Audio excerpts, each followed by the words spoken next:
Что-то изменилось. Я словно очнулся и держал в руках бессвязные отрывки.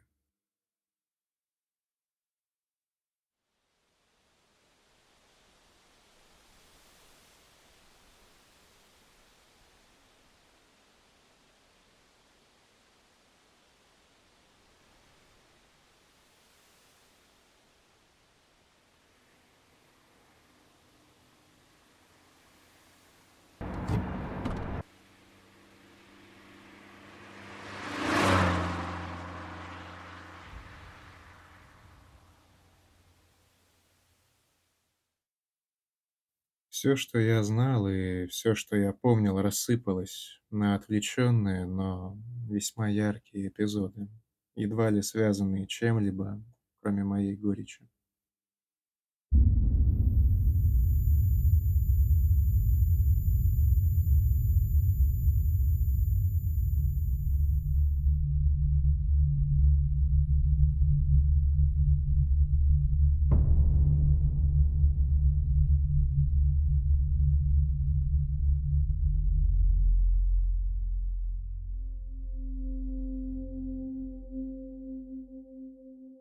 Виктор Гюго однажды написал, что бессонница — это насилие ночи над человеком.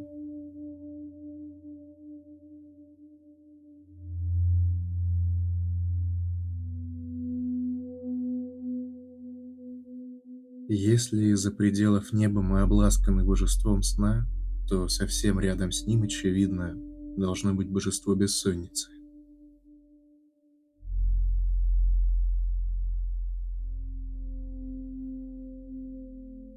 С заходом солнца мое мужество иссякло. Я напрасно искал защиты у отступающей во тьму действительности. Все вокруг поглощалось тенью отчужденности.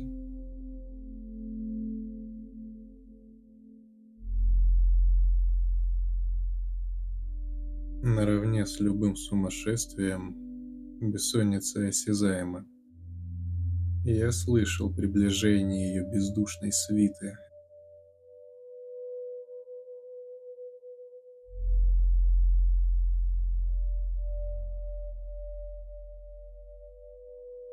Я хотел малодушно уклониться от боя с самим собой.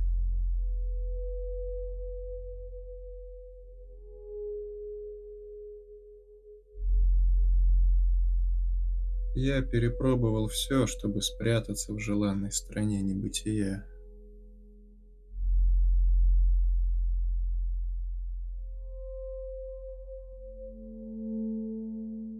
Но от себя невозможно убежать.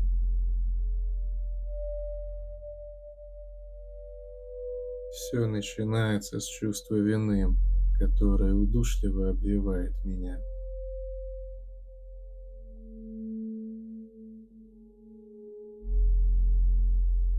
Это был повторяющийся экзистенциальный кошмар.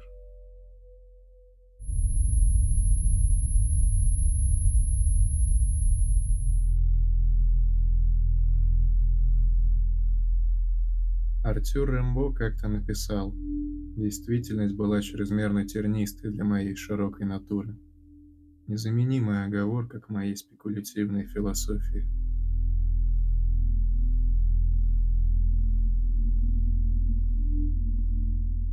Я нуждался в этом. Пока эти едкие слезы обжигали взалкавшую грудь, я был жив. Над беспомощным телом возносилась всесильная мысль.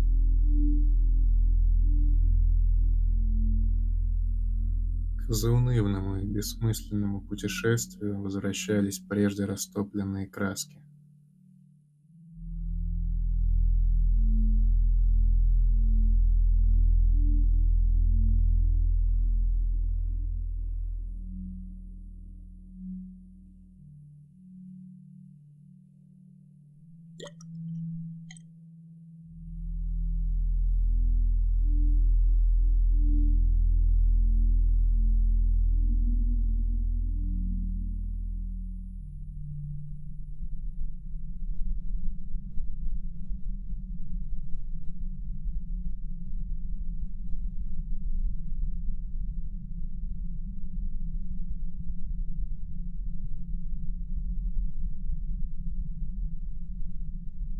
Подчас я мог увидеть знакомую улыбку, и этот дивный полет заканчивался. Всеночный смотритель, навещающий своих подопечных.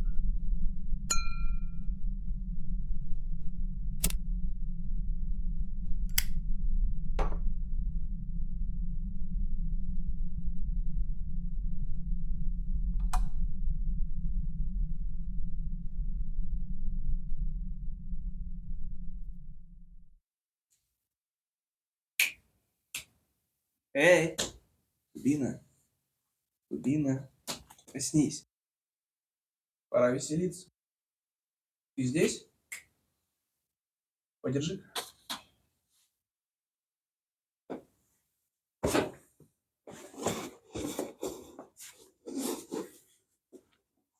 Чего ты расселся? У нас с тобой столько дел. Самое время спуститься на великосветский бал и объявить о себе. Нет, хватит. Зачем держаться за убогий угол, когда ты можешь, наконец, преодолевать свой узколобый горизонт? Сколько бочек пряной амброзии пролито попусту?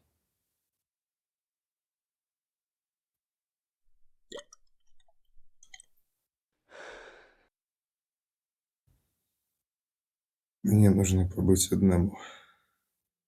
2 кварты. Ты еще успеешь ухватиться за их поезд, как давно этого желал?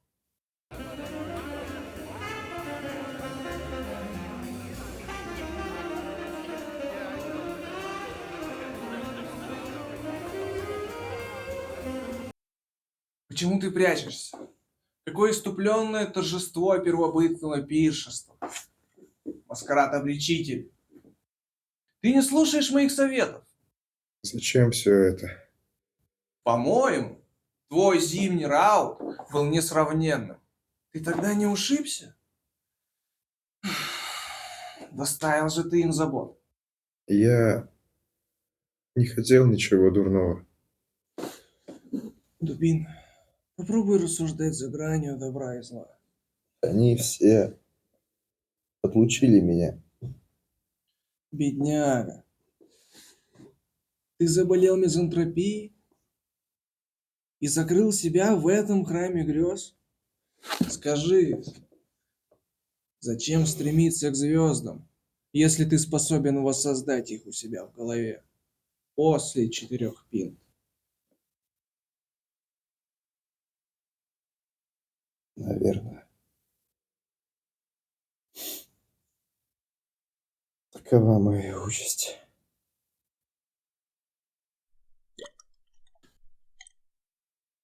Ты всегда мечтал быть героем.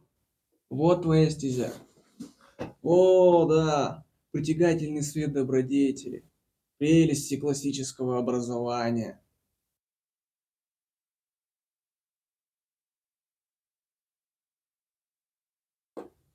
Знаешь, я часто бывал на празднествах. Ни разу не возникало сомнений, что подарить утонченным героям. Мое избавление. Да, разумеется. А что случится, когда бокал плоти иссякнет? Я не знаю, как мне быть. Да брось. Только я смогу провести тебя туда, куда тебе нужно.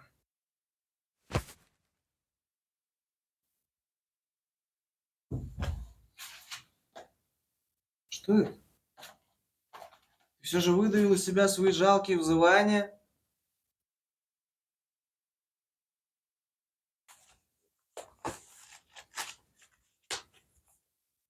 Человеческая мысль проста, но вместе с тем непостижима. Необходимость противоречий не ограничена особенным опытом или врожденными наклонностями.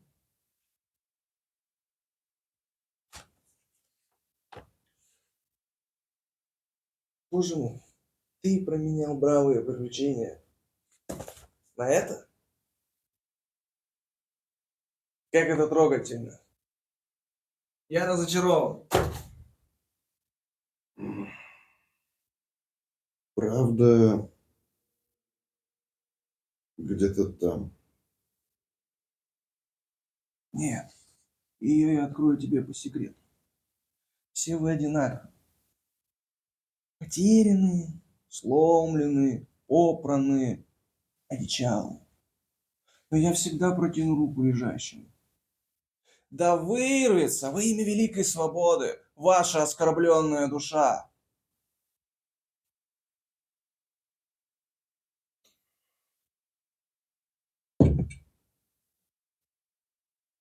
Я не один из них. Не сомневаюсь. Все вы мните себя особенными. Безнадежно бормочете, что случайно забрели в мои владения. Но я вижу. Вы нашли то, что искали.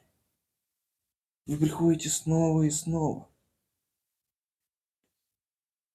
Я лишь искал то, что некогда потерял. Да, я знаю. Ты пресыщен апатией, которой ранее был привлечен. Серость, сплетенная с безнадежностью. Муки заблудшей совести. Как это поэтично.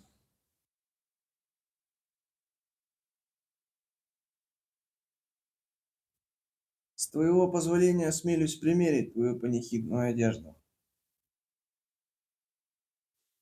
Ты одиноко стоишь в увядшем поле и неуверенно наблюдаешь за грозовыми просторами. Их завораживающий вид обманчив.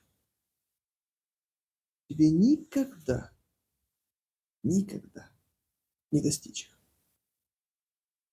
Одухотворенная и непорочная чувственность, едва околдовав тебя, предпочла бросить в умозрительной агонии и запереть с велеречивыми вопросами. И, наконец, твоя драгоценная канцелярия. Чем она очаровала тебя? Эти книги прикончат быстрее любого яда. Что они пообещали тебе?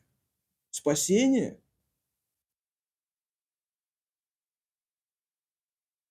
Мне продолжать?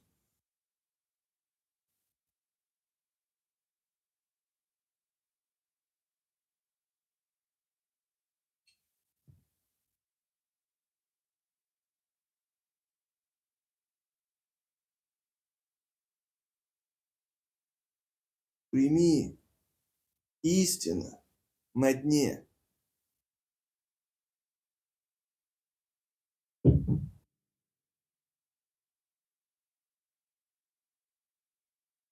Как я здесь оказался?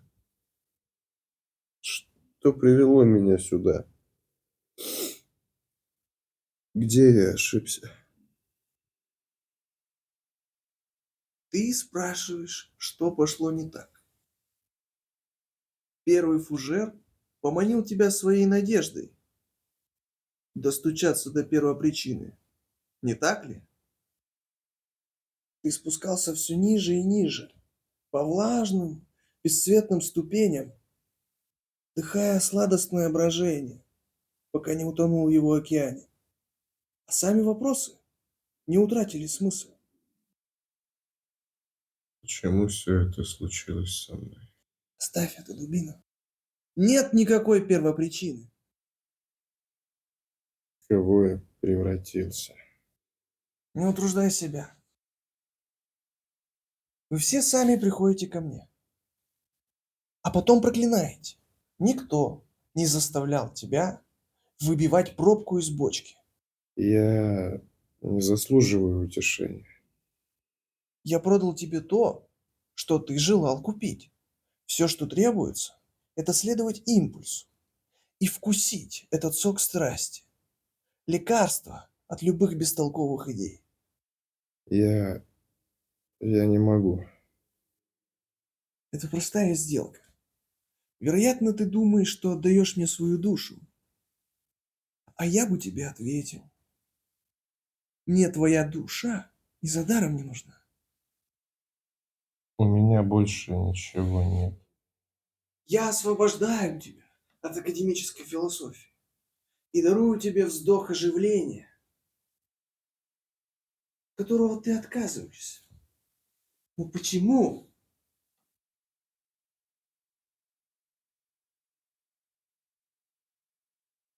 Мне не быть с ними.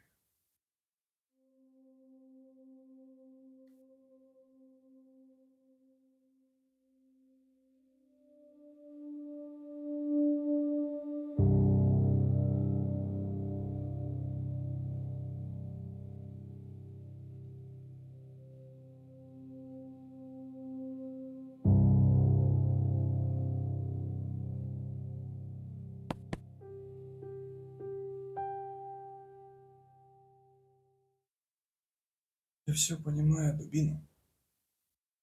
Ты везде опоздал. И ты страдаешь. Однако у тебя всегда был выбор. Сначала мое вино внушало тебе добродушие и чувство общества. Потом ты нашел в вине вину, которая истерзала тебя. Я не помню себя. И забудь об остальном. Уймись.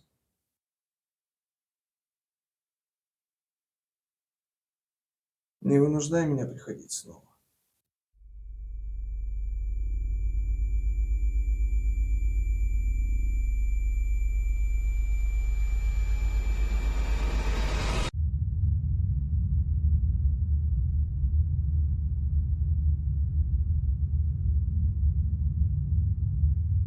Я утратил самообладание и робким шагом ступал на очерствелую землю в царстве невозможного безумия, проникая в колыбель хаоса.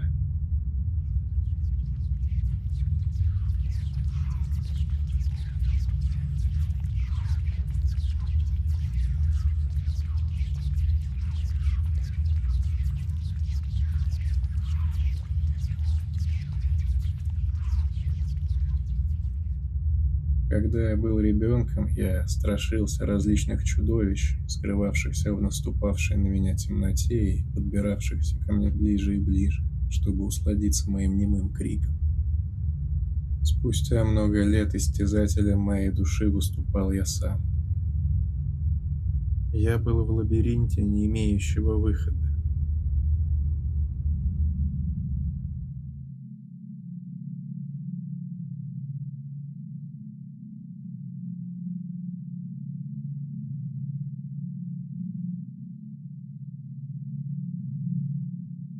Я оглядывался назад.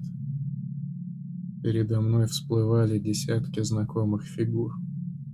Я коснулся тысяч мизансцен, исполненных обрывками разговоров и движений в замерших помещениях и улицах. Я не верил в счастливую звезду. Я заблудился. Я не мог обратить все вспять.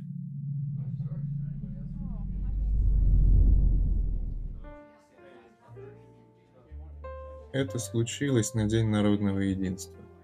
Несколько странно, поскольку никакого единства я не обрел.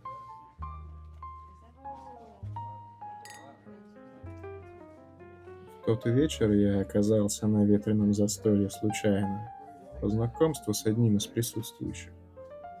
Поначалу все проходило довольно незатейно.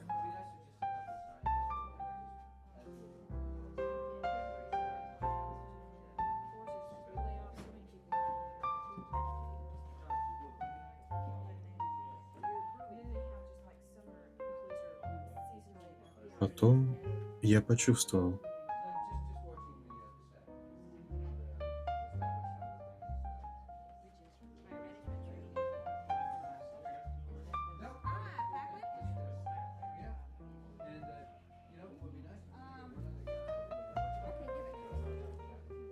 Мой многолетний нарыв смутной и непреодолимой озабоченности наконец не выдержал и разорвался, обнажив мою полную несостоятельность. Как пришелец я скользил мимо безучастной толпы. Вне всякого сомнения они господствовали над тем, чего я был лишен.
Я будто миновал пик лучезарного холма и узрел его противоположный склон, выцветший, растоптанный, ненастный. Я не принадлежал им. Я упустил нечто и сбился с пути, которого не было. Возле меня зарождалась новая неугомонность. Она устремилась сквозь меня. Я не могу вплести себя в этот мир ослепительных, почти кричащих неоновых огней, несущих молодые идеалы.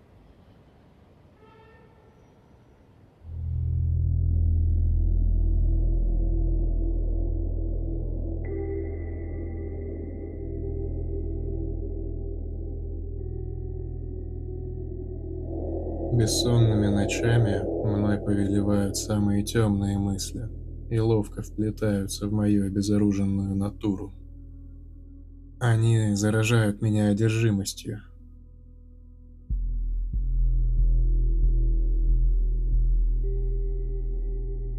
Я сновал по осколкам великодушия и мокнул под дождем пренебрежения. Мои мысли сгустились в галерею искаженных триптихов.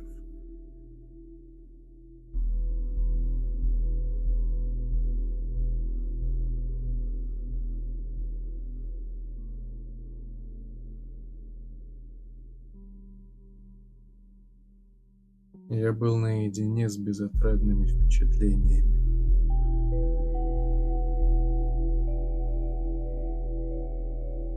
В сером вихре давних видений мелькнули возлюбленные черты ее лица. Ароматные, безупречные, ласковые, излучающие теплоту и преданность. Все дороги, когда-либо лежащие передо мной, возвращались к ней.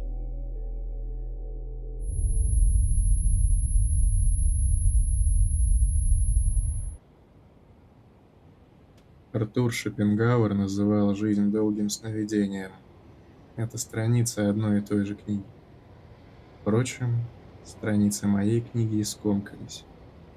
Ее прежде выразительные и вдохновенные строки полиняли.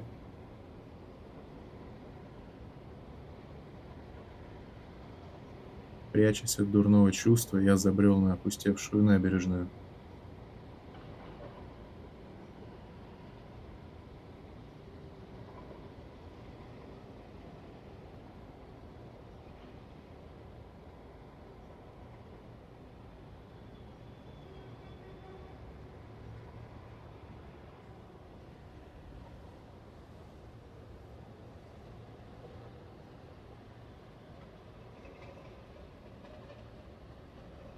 Завидуя бесстрастности непроницаемых и сумрачных вод, на противоположной стороне я неожиданно увидел ее. Она повернулась ко мне, и в ее глазах отразилось смятение, откликнувшись на нечто знакомое.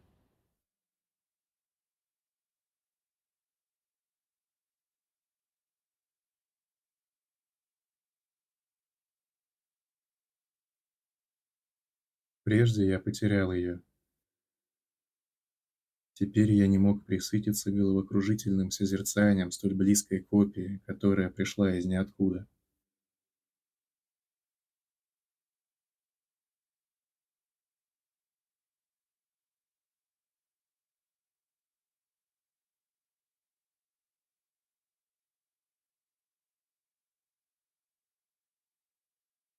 Мне кажется, что словно я уже была здесь. Да, была. Увы, лишь единожды.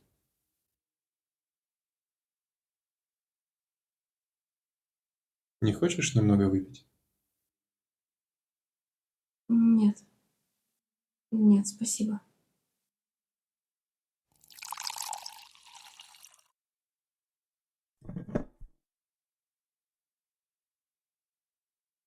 Мы знакомы. Но когда и где мы встречались?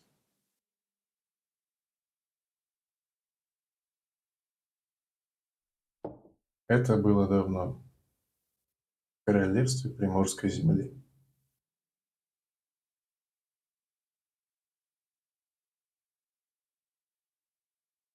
У тебя все в порядке? Да, да, все хорошо.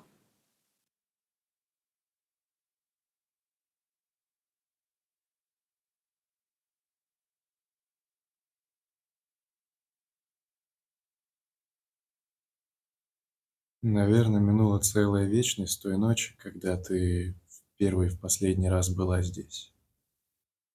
Это были мгновения полной безысходности. Я никогда не переставал думать об этом и не смел надеяться когда-либо увидеть тебя вновь.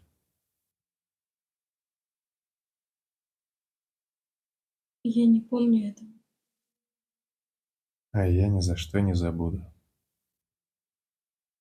Нет, не может быть.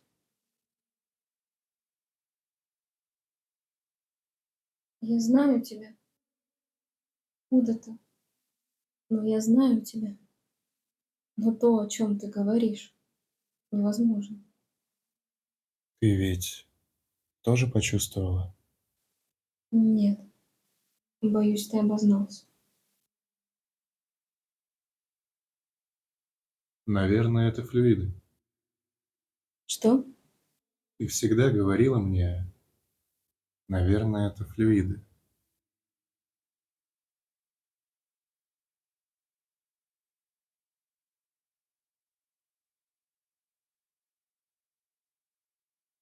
Я не ошибся.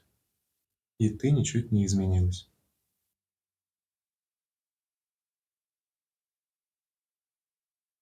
Я скучал. И я скучала. Я так долго искал тебя. Зачем? Нет, нет.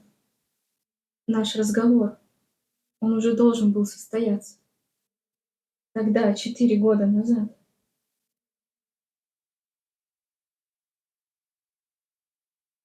Но он повторяется. Миллионный раз. Мы оба знаем, чем все закончится. Пусть так. Пусть у нас есть один только час, но мы проведем его вместе. Времени всегда недостаточно. Мы ничего не изменим. Не стоит и пытаться. Твой феномен останется со мной. Ты сам его придумал. Ты постоянно преувеличивал. Это не так. Я не так, кто тебе нужен.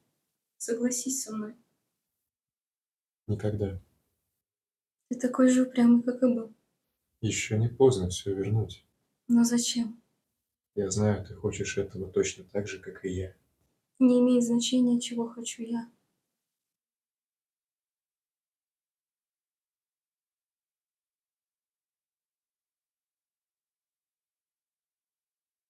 Что такое флюиды?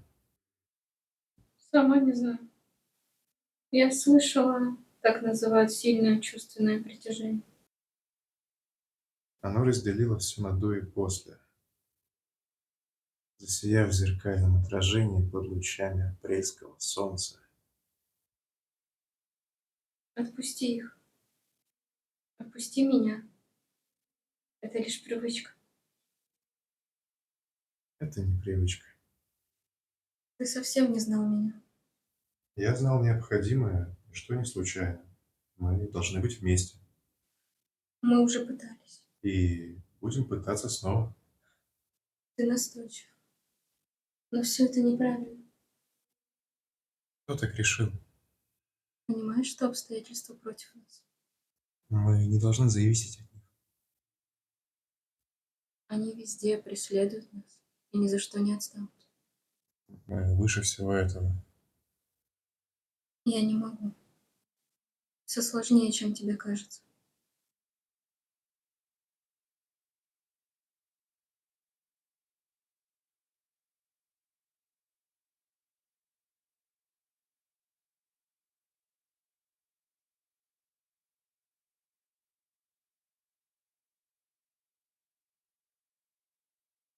А ведь все могло сложиться по-другому. Я прошу тебя, пойми меня. Ты не сдашься? Нет. Дом Спира, Спера. Ты перечитал все книги мира? Может быть, но они не избавят меня от этой мечты. Однажды ты оставишь ее.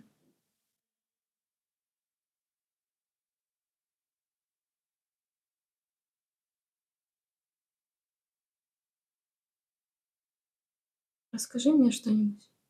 Что именно? Новую увлекательную историю, под которой я так сладко засыпала. Это было давно.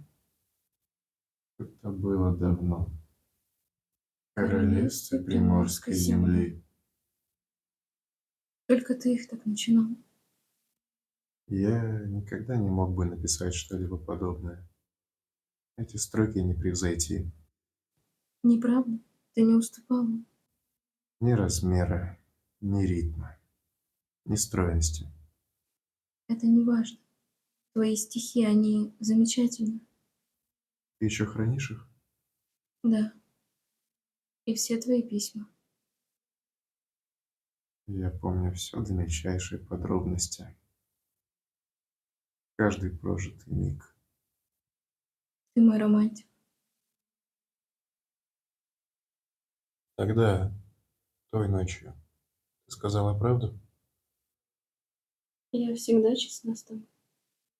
Наша история была для меня самой красивой.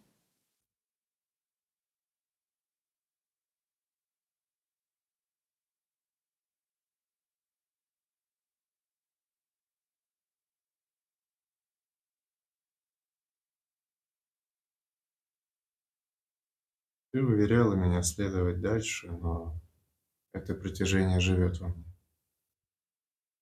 Я не была твоим идеалом.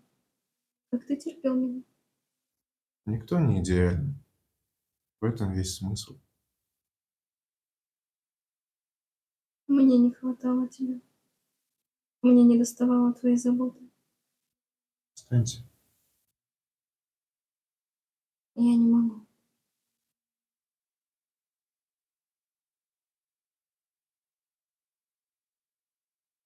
Я больше не увижу тебя.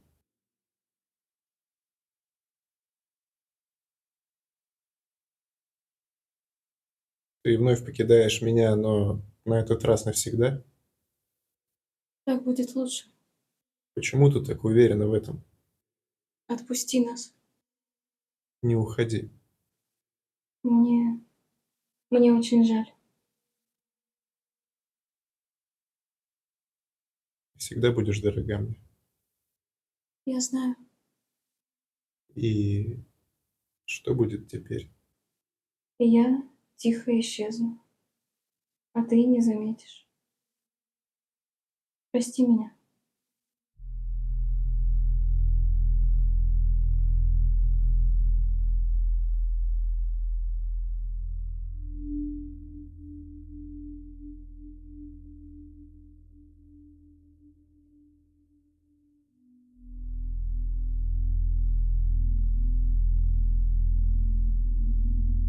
Изящная копия моей мечты ушла вслед за ней, навечно слившись с холодной неизвестностью. У меня остались лишь представления. Единственное, что уцелело после затяжного сражения за право чувства преобладать над разумом.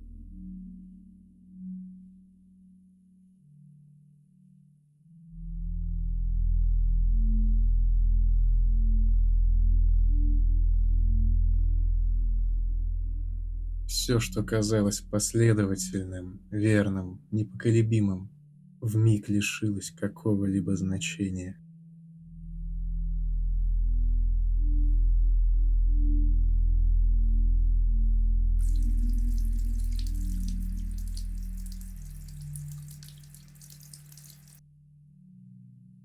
Всю ночь я провел в горьком, мучительном одиночестве.